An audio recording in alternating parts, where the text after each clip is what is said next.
Hey everyone, welcome to episode 29 of The Depths with Atomentum_X and me.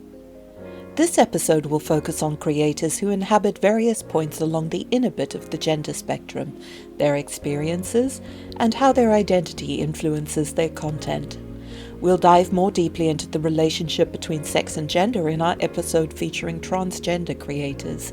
The aim of this video is to provide you with some understanding of the most common gender identity labels across the spectrum and illustrate the components of one's personal gender identity and expression.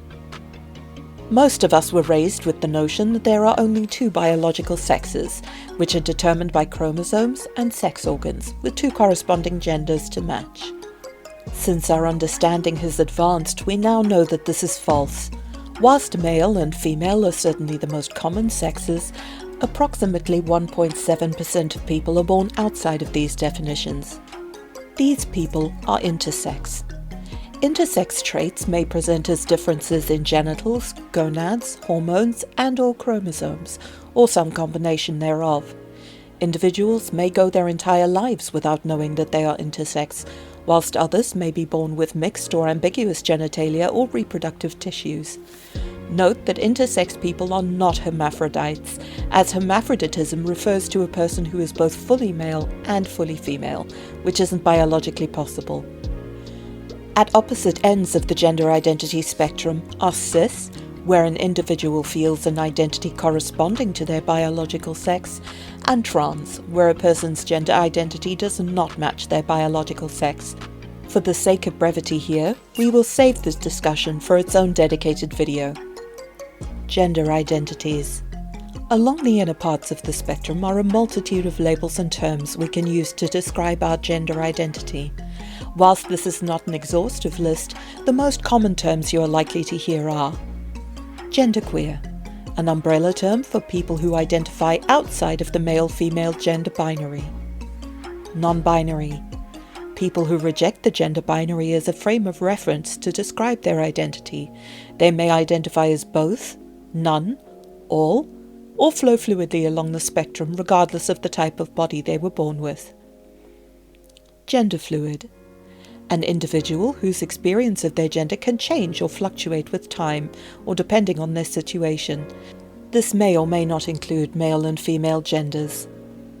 Agender, people who do not experience having a gender identity as part of their self-perception. Androgyne, a simultaneously male and female identifying individual. Gender flux, a person whose gender varies in intensity over time. They may feel strongly masculine or feminine at some times and less so at others. Demigender, individuals who experience a partial connection to a specific gender identity. Many consider themselves agender or non-binary, with a partial affinity with a male or a female identity. Omnigender or pangender, a person who identifies with all gender identities, sometimes simultaneously. Anatomy of an identity.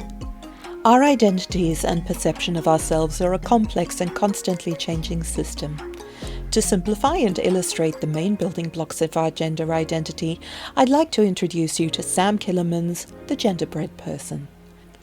Their overall identity consists of four main ingredients: their gender identity, how they see themselves in their own mind; their gender expression, how they demonstrate their gender externally through behavior, dress, and other cultural signifiers of gender; biological sex, based on genitals, hormones, and chromosomes; and sexual orientation, who they are emotionally, spiritually, and physically attracted to. Whilst this model is simplistic, it is a useful tool for understanding how we think about who we are and signal to others how we wish to be seen and treated. I hope that this short video serves as a useful introduction to tonight's topic. As usual, all sources will be noted on the ending card. Thanks for watching. See you in the studio.